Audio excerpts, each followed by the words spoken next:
You might ask yourself why the orders we showed in part 1 are so important for our fall of the Cabal. Well, you know the expression, know thy enemy? In order to understand the magnificence of their elite plan and the magnitude of their evil intent, we must first identify whom we are dealing with here. There is so much misinformation going around, not only on the internet, but also in our history books. That, by the way, were never written by neutral observers, but always by the winners. If you don't understand where the Cabal comes from, how far back they go in history, if you don't know how we were led to believe that all of these orders and movements were separate entities that came and went in history, independently and rather harmlessly, then you will most certainly not understand nor believe the true identity of the Cabal. You will miss the fact that we find ourselves at the final stage of their master plan. And if you don't fully comprehend in which danger we find ourselves, you will not know what to do at the moment suprême. That is why we make this documentary, so you can wake up, see through all the lies, and take action to claim your sovereignty back. That's when you'll understand what we said in the previous series. History books will have to be rewritten.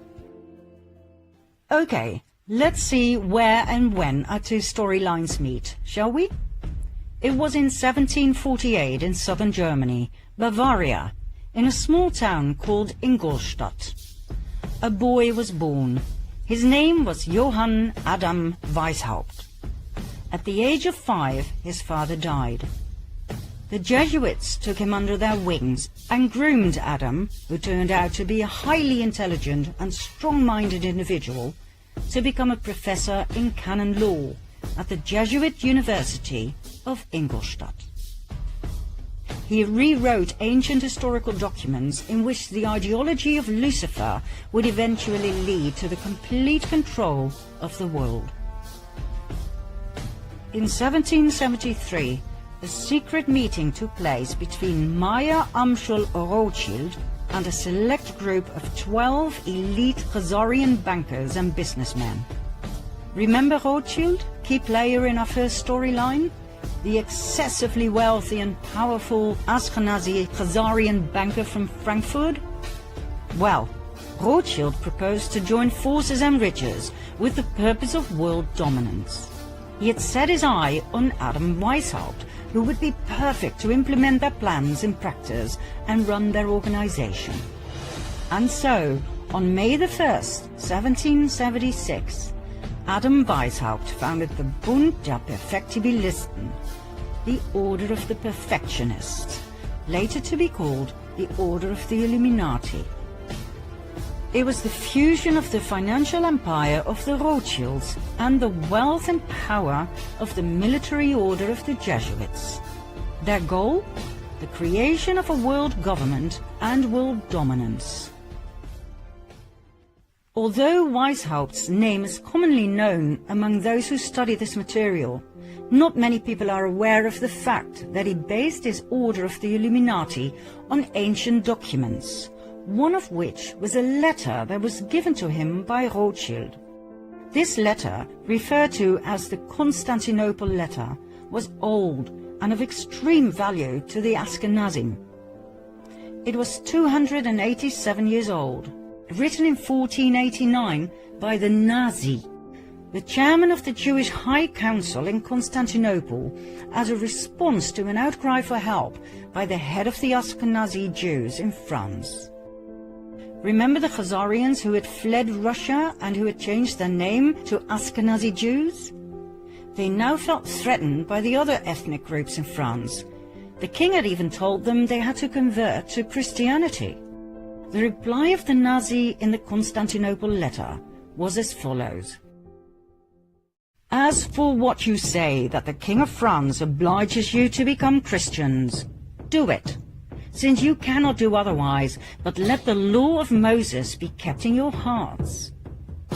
As for what you say about the demand to despoil you of your goods, make your sons merchants, that little by little they may despoil the Christians of theirs. As for what you say about their making attempts on your lives, make your sons doctors and apothecaries, that they may take away Christian lives. As for what you say about their destroying your synagogues, make your sons canons and clerics, in order that they may destroy their churches. As for the many other vexations you complain of, arrange that your sons become advocates and lawyers, and see that they always mix themselves up with the affairs of state, in order that by putting Christians under your yoke, you may dominate the world and be avenged on them. Do not swerve from this order we give you, for you will find by experience that, humiliated as you are now, you will reach the actuality of power.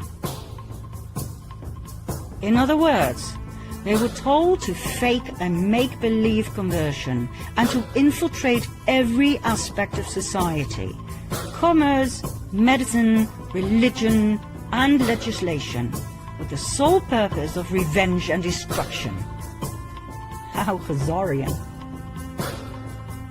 Adam Weishaupt founded the Order of the Illuminati in 1776, financed by the Rothschilds, based on this letter, that, by the way, was based on an even older document, more about which in part 4.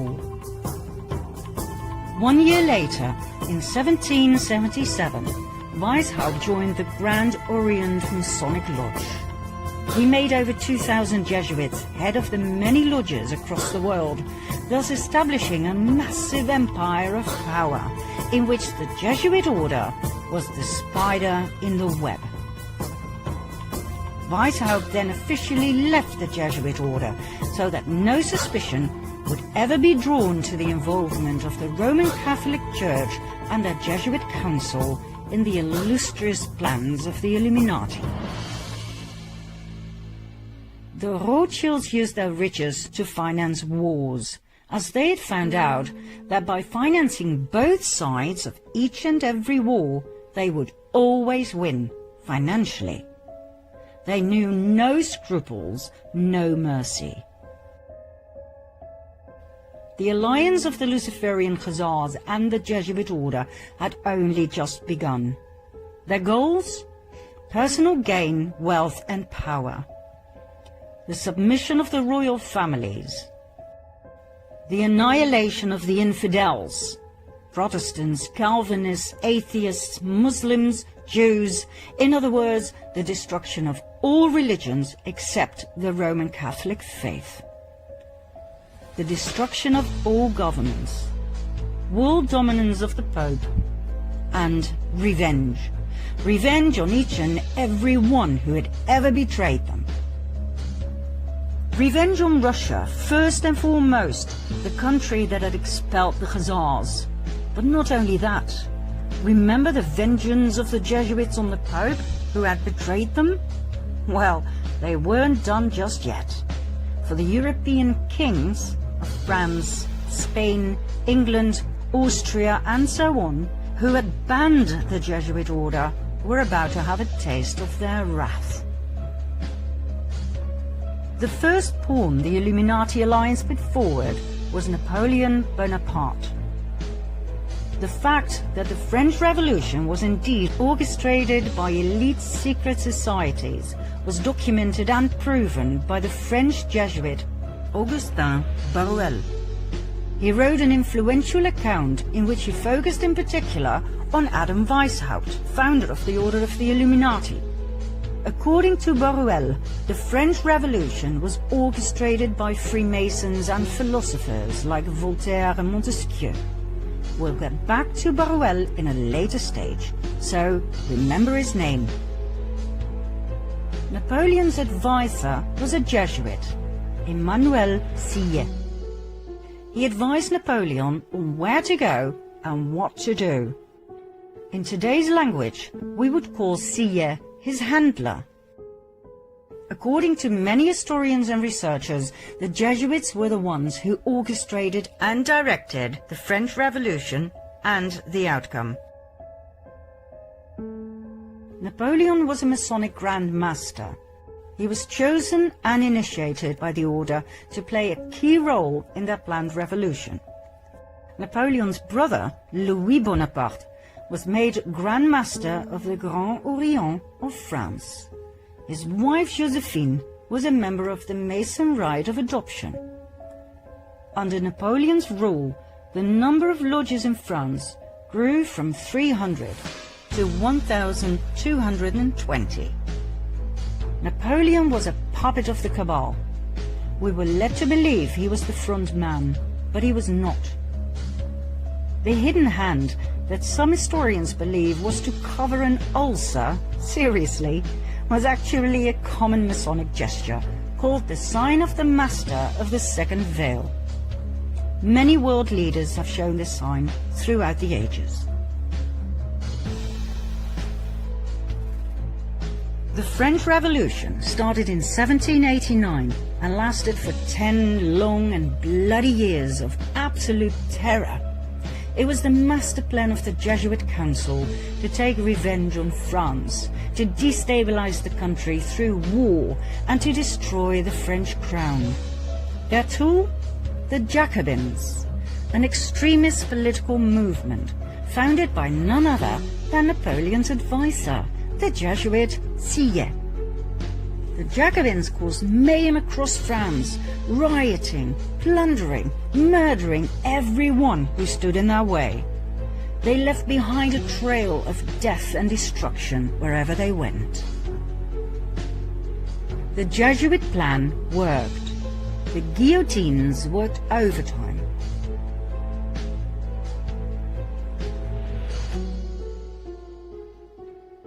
The Jesuit order is the most dangerous of all orders. It has caused more harm than all other orders. The doctrine of the Jesuits entails that their supreme general is the sovereign of sovereigns and master of the world. After the French Revolution had ended, the Napoleonic Wars started. They caused even more instability and destruction, not only to France, but to the many countries Napoleon invaded: Austria, Russia, England, Prussia, Portugal, and Spain, where the royal family was kicked out and Napoleon's older brother was put on the throne. Each and every country that had once banned the Jesuit order and the Khazarian Ashkenazi Jews was now in ruins. This was one of the order's most dominant passions: revenge. During the Napoleonic Wars, the Illuminati alliance deployed their most successful strategy. They financed both the French and the English army. It simply didn't matter who won. War was an absolute revenue model. It was the Duke of Wellington who fought Napoleon and who defeated him at the Battle of Waterloo in 1815. Nathan Rothschild, a brilliant and ruthless businessman, had his spies at Waterloo, and he had a private courier system, as he knew that fast communication was vital in business. When it was clear that Napoleon had been defeated, the message was immediately sent to Rothschild, who received the news 2 days prior to anyone else. He then made a brilliant move at the London Stock Exchange. Instead of buying English bonds, the gilts, he sold those he had. The other traders noticed and drew the erroneous conclusion that Napoleon must have won the war. They immediately sold their bonds as well, causing the gilt price to drop dramatically. That was the moment Rothschild made his move. He bought all the gilts he could lay his hands on at a very low price. By the time the others had noticed and frantically started buying again, Nathan Rothschild was excessively rich. The King of England, George III, was now heavily indebted to Nathan Rothschild, who had financed his wars. Not only had the king to pay back his debts, he had to pay interest on top of it. He was now in the pocket of the Rothschilds. I care not what puppet is placed on the throne of England to rule the empire. The man who controls Britain's money supply controls the British Empire, and I control the money supply. Next, 1914. The Illuminati alliance, that we shall refer to as the Cabal from now on, simply because it's short and to the point, caused World War I, a war initially solely between Austro-Hungary, a dual empire of Austria and Hungary on the one side, and Serbia on the other. What happened?